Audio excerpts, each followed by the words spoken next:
Game guys, welcome back ulit sa panibagong video. So for this series, mag-focus naman tayo ngayon sa reinforced concrete design. So itong lesson na to, napakahaba na to. For sure marami tayong parts na magagawa dito. Okay? So pagdating dito sa reinforced concrete design, so yan na mismo yung title. Pag-uusapan natin mismo dito yung design ng reinforced concrete na mga members natin. Yan yung mga column, beam, slab, footing, yan yung mga major structural members natin na gawa sa reinforced concrete, diba? Ngayon guys, yung mga yon mainly dinidesign natin yun based sa apat na forces. Kasi apat sa mechanics, apat naman yung major forces natin, diba? Yun yung axial, shear, flexural, at saka torsion. Okay? So, yung apat na yun mainly. Yun yung kailangan natin i-design yung mga members natin na i-resist yung apat na yun. Okay? Pero, syempre, depende naman yun sa bawat member. Kunyari, ang slab, hindi naman magre-resist ng torsion ang slab, di ba? So, depende pa rin yung kung anong klaseng member yun. Pero, mainly, yun, yung apat na yun, kailangan naka-design yung member mo na kaya niyang i-withstand yung four na major forces natin, okay? So para dito sa ating first video, pag-uusapan natin dito beam muna, no? Ngayon ang beam guys, ano yan? Nagre-resist yan ng shear tsaka moment and also torsion, no? So maraming nire-resist ang beam. Pero for this video, pag-uusapan muna natin dito is yung flexural niya. Okay? So, moment. I-design muna natin siya sa flexural. Okay? So, bago natin ma-design yun, masimulan, imagine muna natin to. No? So, kailangan muna natin maintindihan kung ano ba yung mechanism na nangyayari kapag ang isang beam nakakaramdam ng flexure. Or nagbe-bend siya. Nagfa-flex. Okay? So, imagine natin, meron kang simply supported beam na yan. Ayan, meron kang biga na ang supported siya on both ends. Tama? Meron support. Tapos, nagpatong ka ng load. Siyempre, anong may imagine mo dyan? Yung beam na yan, magka-curve siya downward. Actually, upward pala yan. No? Magka-curve siya, no? Mapansin mo, nag-bend siya. Di ba? Pababa. Nag-bend siya. Okay? Ngayon guys, pansinin natin to. Try nating i-zoom in dito sa gitna. I-zoom in natin. Pag zoom in natin, yan yung makikita mo guys, okay? Kung mapapansin mo, itong nasa taas na part, malulukot. Imagine niyo na lang ano yan, parang daliri nyo. Try nyo yung daliri nyo, i-bend nyo pataas. Yung balat dun sa taas na part ng daliri nyo, magkukulubot. Tama? Yung balat dun sa baba ng daliri nyo, nagsa-stretch. Tama ba? Ayan. Kaya ganyan yung itsura niya. Sa taas, naglulukot. Sa baba, nagsa-stretch to the point na magka-crack, okay? Pero exaggerated lang yan, no, guys? Hindi naman talaga ganyan yung mangyayari sa beam, pero exaggeration lang yan para ma-imagine natin, okay? So, ano makukonclude natin dun, guys? We can conclude na yung taas nakakaramdam ng compression. Nagdidiinan sila. Nagko-compress, okay? Sa baba, nagte-tension, naghihilahan, okay? So, ibig sabihin, kapag nagkaroon ka yung beam mo, nakaramdam ng bending, dalawa mainly mararamdaman niya. Isang compression, isang tension. Okay? Kabilaan yan sa bawat side. Okay? Ngayon, pansinin natin. Itong dito sa bandang gitna, walang nararamdaman yan. Okay? Kasi at some point, ito, sa pinakadulo sa taas ng compression, papunta dito sa baba, magiging tension siya bigla. Pero, saan point yung bigla siya magta-transition from compression to tension? Yun yung neutral axis. Okay? Neutral axis, pwede mo isipin yan as yung gitna. Yan yung gitna ng beam. Pero hindi talaga siya gitna eh. Ang tawag dyan, neutral axis. Kasi, pag sinabi kasi natin gitna, dapat, yun yung center of gravity or kumbaga yun yung centroid nung section mo. Okay? So, yun yung tinatawag natin neutral axis. Sa part na yan, wala kang nararamdaman na stress. Okay? Or basically, hindi naman stress. Hindi siya nagko-compress, hindi rin siya nag-elongate. Okay? Ngayon guys, imagine natin. Dito sa pinakadulo sa taas at pinakadulo sa baba, diyan maximum yung pagdikit at paghiwalay nila. Okay? So, ibig sabihin, pwede mong ma-assume dun na ang behavior niyan all throughout the beam, ganito. Yan, ganyan. No? Papansinin mo, ito yung cross-section mo. Sabi mo, drawing ka ng isang linya na yan. Sa bandang taas, guys, ito pakanan. Ito yung haba. Kumbaga, yan yung lakas ng pag-compress niya. Dito sa baba, yan yung lakas ng paghila. Pag kinonect mo yung dalawang line na yun, mapapansin mo na habang papalapit ka ng papalapit sa neutral axis, nawawala yung pagdikit mo. Tama? Ayun, nagsisiro siya. Nagfa-flat. Nagsishrink siya. Tama? Ga-approach sa zero. Yan yung ating strain diagram na tinatawag. Okay? So, at exactly dun sa neutral axis, guys, so, wala siyang nararamdaman na strain. Ibig sabihin, hindi siya nagko-compress, hindi rin siya nag-elongate. Okay? So, based sa assumption na yun, guys, pwede tayong makagawa ng mga principles natin, mga further assumptions natin. And ginawa nila yun. No? May mga gumawa nun na mga engineer na mga nauna. Yun yung naging basehan ng pag-design natin ngayon. Okay? So, mas mag-dig deeper tayo dito. Imagine natin meron kang beam yan. No? Ito yung beam mo, kasi reinforced yan, di ba? Reinforced concrete. Kapag sinabi natin reinforced, may katulong yung concrete. Ang katulong na yun yung mga bakal. Okay? Alam naman natin lahat yun, di ba? Yung concrete, may bakal sa loob. Okay? Ayan yung bakal sa loob. Ngayon guys, tignan natin to. Palitawin natin yung strain diagram natin. Yan, okay? So, itong D, yan yung effective depth mula doon sa centroid ng bakal yan. Okay? Kung marami kang bakal dyan, hanapin mo yung centroid. Mula doon hanggang sa pinakataas or doon sa pinaka-part na nagko-compress yung beam, tawag doon depth. Mula naman doon sa pinaka-dulong bakal, pinaka-outer na layer ng bakal, tawag doon yun yung depth ng pinaka-huling tension bar, yun, DT. Okay? Ngayon, ito, makikita nyo to. Ito yung pinakita ko kanina na drawing. Ito yung stress diagram natin, ay strain diagram, no? Yung strain, yun yung elongation niya over dun sa original length, no? Isang assumption natin dito, guys. Ang maximum na strain na pwedeng mangyari dun sa concrete na part mo, is 0.003. Okay? And by the way, guys, itong design na tinuturo ko ngayon, ano to ha? Stress design method, no? Strength design method. So, USD, no? Hindi na muna natin pag-usapan yung WSD. Alam ko familiar kayo dun. Pero, hindi naman kasi madalas ginagamit yun eh. Ito kasi yung ginagamit na method sa pagde-design. Dalawa kasi talaga yung method natin sa pagde-design, no? Ang pinakaiba lang naman nun yung mga principle. Yung WSD at saka USD. Okay? Ito muna gagamitin natin yung USD kasi ito yung ginagamit ngayon. Okay? So, ito yung mga assumptions sa USD. Ito mga sinasabi ko ngayon. Ito din pinag-uusapan natin ngayon. So, ang assumption dyan, yung concrete mo daw, do sa pinakadulong part, yung maximum na pwedeng mangyaring pagdikit niya, pag-compress, is 0.003. Yan ang maximum na strain. Hindi mo pwedeng i-design yung beam mo na lalampas yung strain mo dyan ng concrete. Okay? Itong nasa baba, yan naman yung strain ng pinakadulong bakal mo. Okay? Ngayon, itong part na una hanggang yung sa compression hanggang doon sa neutral axis, tinatawag natin na as letter C. Okay? C ang tawag dyan. Okay? And ayun nga, ang sinatawag natin kanina, yung neutral axis. No? Kung saan kung saan nag-zero yung strain. Okay? Yan yung strain diagram natin, guys. Okay? Strain diagram yan, ha? Punta natin yung stress diagram. Okay? So, kung papansinin nyo, guys, itong top part na to, ano yan, di ba? Compression part yan. Itong concrete mo, itong part ito hanggang doon sa taas, nagbibigay yan ng compression, nagdidiinan sila. Ito yung stress na nararamdaman diyan, no? Yung stress na nararamdaman ng concrete, nagdidiinan sila.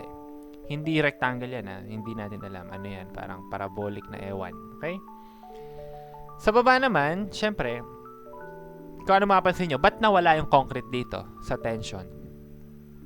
Isa kasi yun sa assumption ng USD natin, okay? Isa sa assumption ng USD natin, ang concrete, wala siyang kwenta sa tension. Okay? Kasi guys, ang concrete, imagine niyo, ang concrete kasi parang sobrang matigas na clay yan. Or sobrang matigas na buhangin. Ang buhangin, try mong diinin. Sobrang hirap. Tama? Pero ang buhangin, try mong hilahin. Sobrang dali. Tama? Or yung clay na lang, try mong hilahin. I-stretch mo yung clay. Ang dali lang putulin. Pero try mong i-compress yung clay. Ang hirap, di ba? Yun kasi ang behavior ng concrete. Para siyang clay. Wala siyang kwenta sa tension. Kaya hindi na natin sinasama yung stress na nararamdaman niya. Kasi in the first place, hindi na significant yung binibigay na stress and tension. Kumbaga parang kino-consider na natin yun as nag-fail na yung concrete natin sa tension. Ang umaandar na lang sa kanya is yung compression na part. Okay? Yun din ang purpose ng bakal. Kaya tayo naglalagay ng bakal sa beam. Kasi ang beam, ang concrete niya, hindi niya kayang mag-resist ng compression. Kakabitan natin siya ng bakal. Yung bakal yung magre-resist ng tension ngayon. Okay? Kasi guys, ang bakal, parang goma yan. Goma na sobrang tibay. Ang goma, malakas yan sa tension. Tama? Try mong hilahin yung goma. Ang hirap niyang putulin. Tama? Parang ganun ang bakal. Yun ang purpose ng bakal. Kaya tayo nagre-reinforce ng concrete. Yung concrete para sa compression mainly. Yung bakal para sa tension. Pero guys, ang bakal, malakas din sa compression. Actually, mas malakas pa kasi dun sa concrete eh. Ba't di na lang natin lagyan ng bakal lahat? Mahal kasi ang bakal. Okay? Ngayon guys, ito. Yan ang tension, no? Syempre, ito naman, itong part na to, yan yung force na binibigay ng bakal, na nagte-tension siya kapalayo. Ito papunta doon sa beam kasi compression eh. Mag-a-act yan, syempre, sa centroid ng mga bakal mo. Okay? Ngayon guys, kung papansinin natin, mahirap daw kasi itong height na to. Yung sagad niyan, yan yung FC prime. Yan yung concrete compressive strength natin. Ibig sabihin, yan yung lakas ng concrete mo sa compression, F prime C. Alam niyo yan. Yan yung stress diagram natin, okay? Ngayon guys, pag i-analyze kasi natin yan, sobrang hirap i-analyze itong part na to kasi weird yung shape niya. Unang-una, ang hirap kunin ng area. Pangalawa, ang hirap kunin ng centroid. Tama? Para ka mag-analyze. Buti na lang, meron isang tao, pinasimple niya yan. Ito ginawa niya. Ginawa niyang rectangle. Okay? Pero ang ginawa niya, pinaliit niya ng konti. Kasi kanina hanggang dito yung compression na part mo, ginawa niya, pinaliit niya. Ang inassume niya, hindi ko nagagamitin yan. Hanggang dito na lang. Okay? Tapos, pinaliit niyang ganun, ginawa niya. Tapos, pinaliit niya pa to. Pinaliit niya pa, yun, no? 85% na lang ng FC prime yung taas. Okay? Kanina, FC prime. Ngayon, 85% na lang ng FC prime. Okay? And yun na ang i-assume natin na nagko-compression lang talaga. Itong part na to, wala na. Tinanggal na natin. Okay? Paano niya nagawa yan? Hindi ko alam. Baka nag-experiment siya maraming beses. Yan yung na-produce niya. Ano yung mga naging parang ginawa niyang constant? Dapat pareho pa rin. Paano niya nasabi na ito equal pa rin dito? Ginawa niya guys, yung area na napoproduce nito or yung volume, pareho lang nito. And at the same time, yung centroid nito, pareho sa centroid nito. Ganun siya kalupit. Okay? Ganun yung ginawa niya. Sino yon? Siya si Whitney. Okay? Yan yung Whitney's rectangular stress diagram or adjusted stress diagram natin. Ito yung ginagamit natin sa pagde-design. Okay? Thanks to Whitney, napadali yung mga assumptions natin. Okay? Ano tong beta C? Beta 1C. Yan. Ito yung beta 1, multiplier yan, na imumultiply mo dito sa C para lumiit siya. Magiging A na lang siya. A ang tawag dito. Okay? Or madalas tawag dyan, compression block. Okay? Width ng compression block. Okay? Ngayon guys, syempre, magkakaroon ka ng resultant dito kasi pressure yan, tama? Resultant niyan is syempre, volume lang ng pressure diagram mo. Okay? So, 0.85 FC prime, yun yung height. Multiplied by A, yung width. Saan galing yung B? Yung lapad. No? Kasi 3D yan guys, no? Tinitignan lang natin siya 2D, no? Nakaganyan yan, no? Ito, nakaganyan, no? Yan. Sana na-imagine nyo, no? Yan. Okay? Ito yung B. Okay? Yung perpendicular sa papel. Okay. So, yan siya. Ngayon, pansinin nyo. Ito, direksyon ito, pag ganon. Ito, direksyon ng pag ganon. makakapag-produce ka ng moment. Tama? And ang moment na yan, paano makuha yan? Multiply mo lang tong compression, itong resulta na to, papunta dito. Or kaya naman, itong T, papunta doon. Anong distance silang dalawa? Pansinin mo lang, ito, depth tong buo. Tama? D. Rectangle yan. Ang resulta mo, nasa kalahati ng rectangle. So, D minus yung kalahati ng A. Kasi rectangle. A over 2. Tama? Yun lang yun. Yung na-produce nilang moment dyan, yan yung nominal moment capacity ng beam. Ibig sabihin, guys, yan yung nominal moment na kayang saluhin ng beam. Okay? Diyan na manggagaling yung principle natin. Okay? Ito, alam nyo na yan, di ba? Ultimate load should be less than or equal to the design load. Okay? Yung Mn dyan, yan yung nominal moment. Multiply mo sa phi, magiging design moment na siya. Okay? Ang design moment dapat as much as possible equal or greater than do sa ultimate moment. Ano yung ultimate moment? Yun yung moment na napoproduce na ng applied load. Okay? So, yun. Ito na yung pinaka-principle natin sa pagde-design. Along with these assumptions. Okay?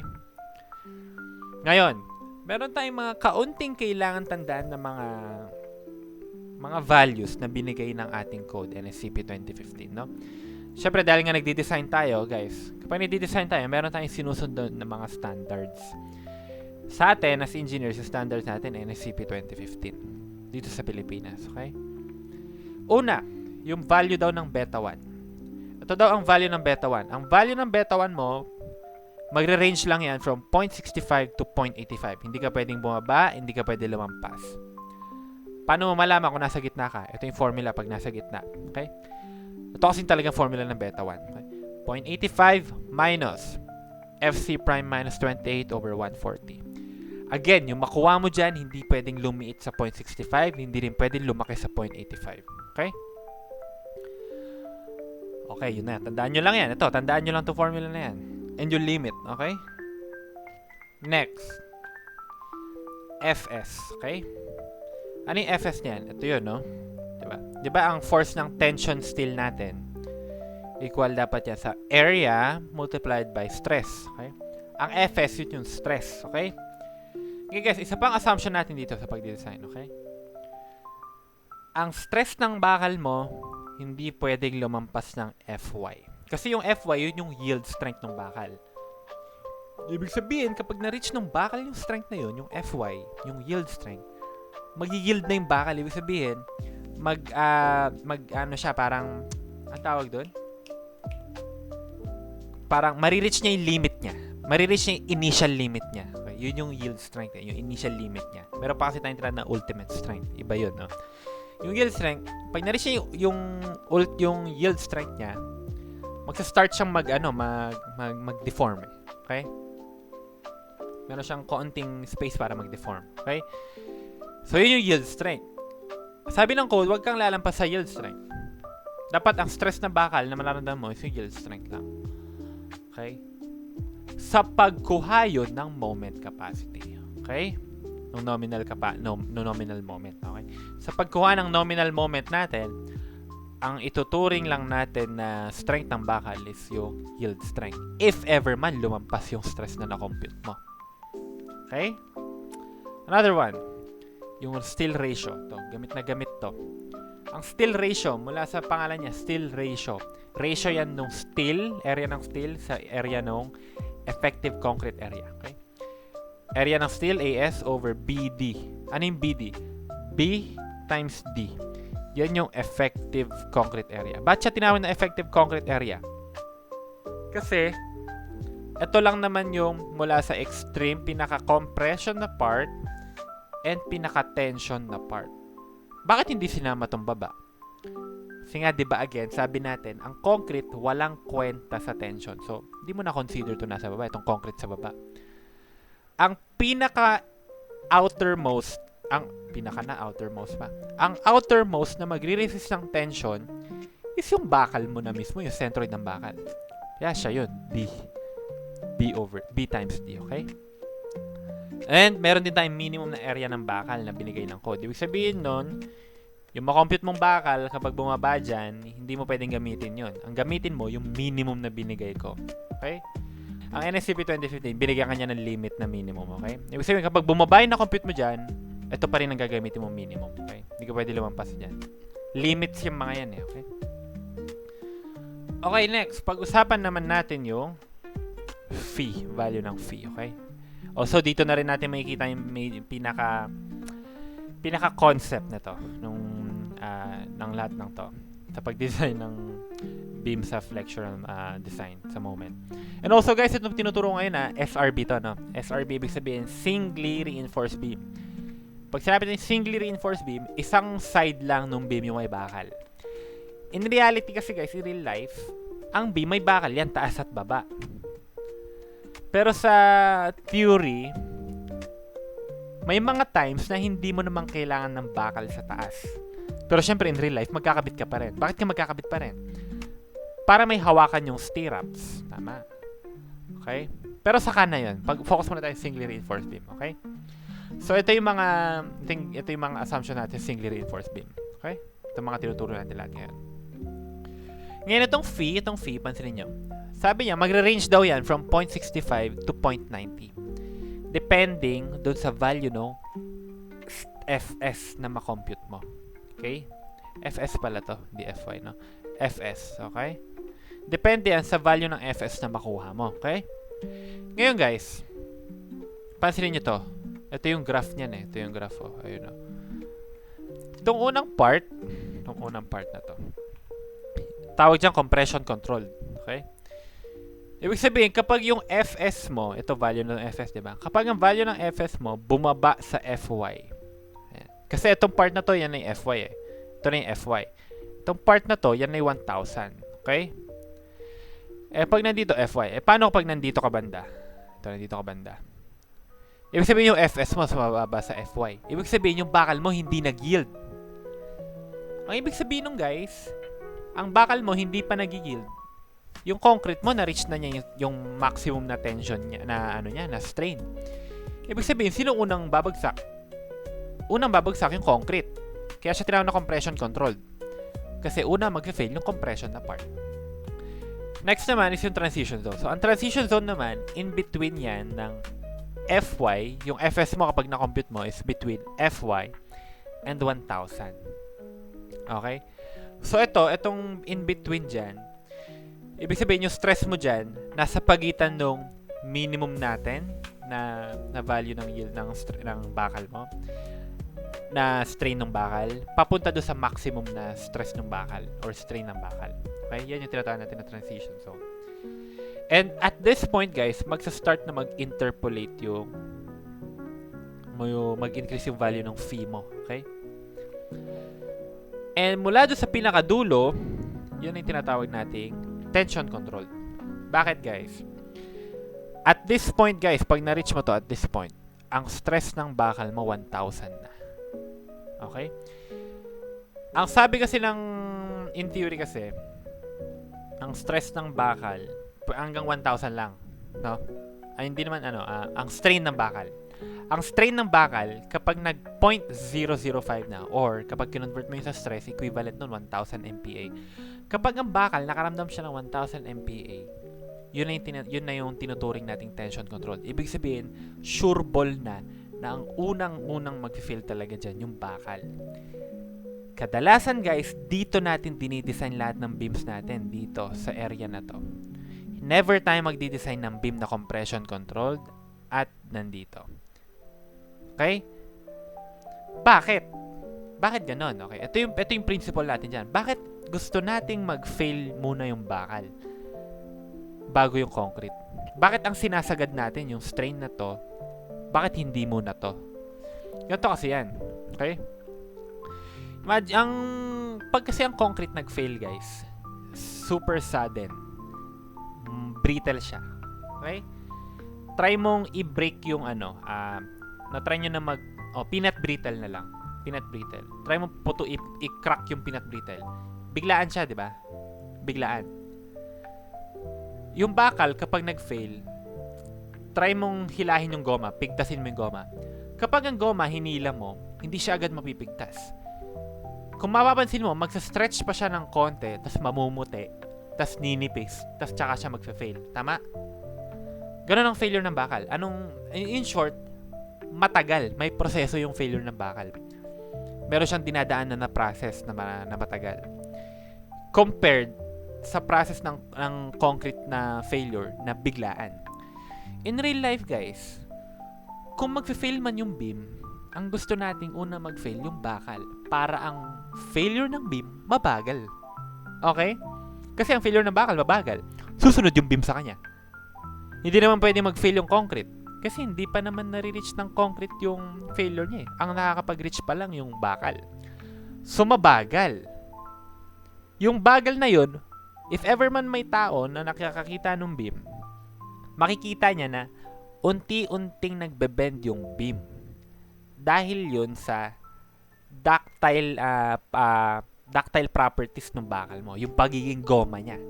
Dahil sa pagiging goma niya, napapabagal niya yung pag-deflect ng beam and yung pag-fail ng beam. Mas gusto mo yun kasi kung ikaw na tao nandyan, nakita mo yung beam gumaganon, may time ka para mag-evacuate. Compared naman sa concrete. Ang concrete kasi kapag nag-fail, biglaan. Pag nakita mo bigla yung beam, sumabog, nag-break yung concrete sa taas, wasak yung buong beam mo. Wala kang time para mag-react. Mas delikado yun. Okay? So, yun yung pinaka-idea doon, no? Kung bakit dinidesign natin yung beam natin dito sa tension na part, no? Ang gusto talaga natin, ang beam natin, tension controlled, para ang una mag-fail yung bakal. Okay? Yun ang pinaka-assumption natin. Okay? Okay, sana gets nyo na.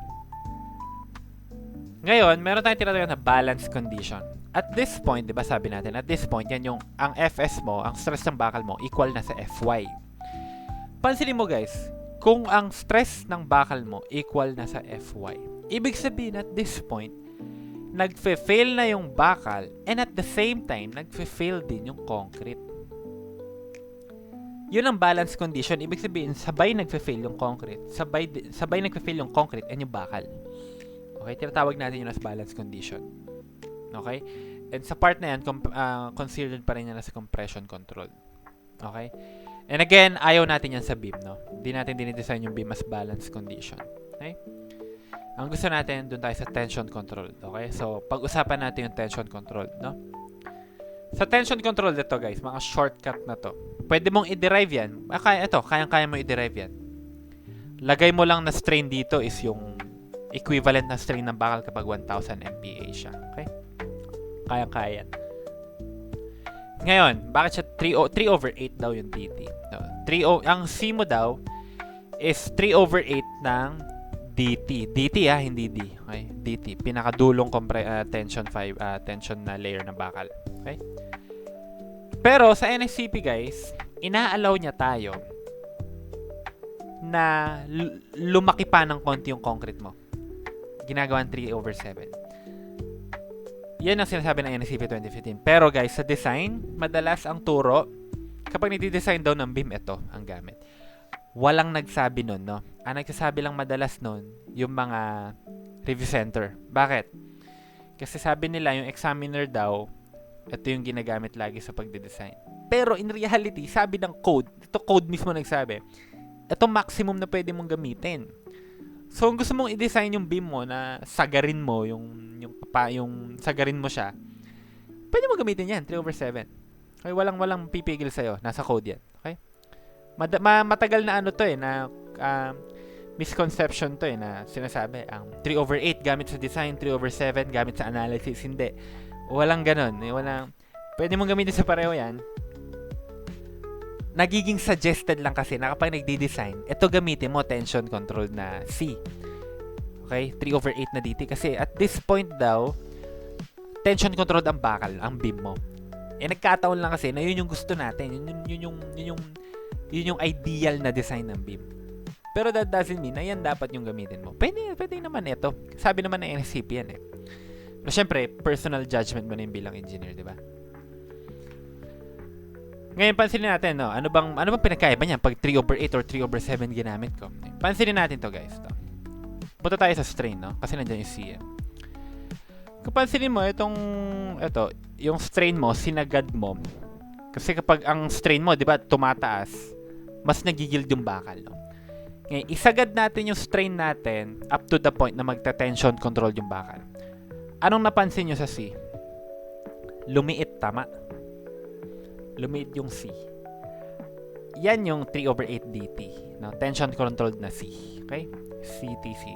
Tension controlled na C. Lumiit siya, oh. Tama? O, try natin paliitin yung strain. Sabihin natin nandito yung strain. At balance condition, sabihin natin. At balance condition na strain. Ibig sabihin, saktong nag-yield lang yung bakal mo. Ano napansin mo sa C? Lumaki, oh. Tama? So, anong conclusion dun, guys? Ang strain ng bakal mo, kapag lumiliit, lumalaki yung C. Okay? So, ibig sabihin na to, guys, kung mas malaki yung C mo dito sa C-max, diba? Mas malaki yung 3/7 kaysa 3/8, diba? Mas malaki yung C-max mo dito, ibig sabihin, mas maliit yung strain mo dito sa bakal. Kapag mas maliit yung strain mo, ibig sabihin, wala ka sa tension control dito. Nasaan ka? Nandito ka siguro banda sa transition zone. Nag-gets nyo ba yan? Sana na-imagine nyo na.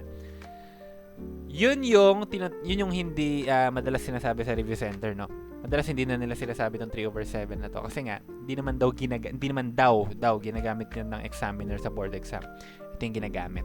Okay? Pero yun yung explanation dyan. Okay? Okay, guys. So, yan na yung ating okay, so guys, yun na yung pinaka-concept ng ating singly reinforced beam, no? Alam ko baka iniisip nyo asan pa ibang mga formula dyan na madalas nakikita natin, no? Yung formula ng rho, ganyan, formula ng C, formula ng FS, mga ganun. Hindi natin papakita yun kasi yung mga yun, guys, dagdag lang sa i-memorize na formula. Lahat naman yun, kaya mong ma-derive, or actually hindi mo naman kailangan gamitin yun, maano mo yun lahat. Basta naiintindihan mo yung proseso nito, yung mismong kwento ng buong to, hindi mo kailangan i-memorize yun. Mapapalabas mo lahat yun anytime. Okay? Pero yun, mas magigets natin kapag nag-solve tayo ng problem next video. Okay, guys, so again, thank you for staying, thank you for watching. Sana may natutunan kayo, guys. Bye-bye. See you sa next video.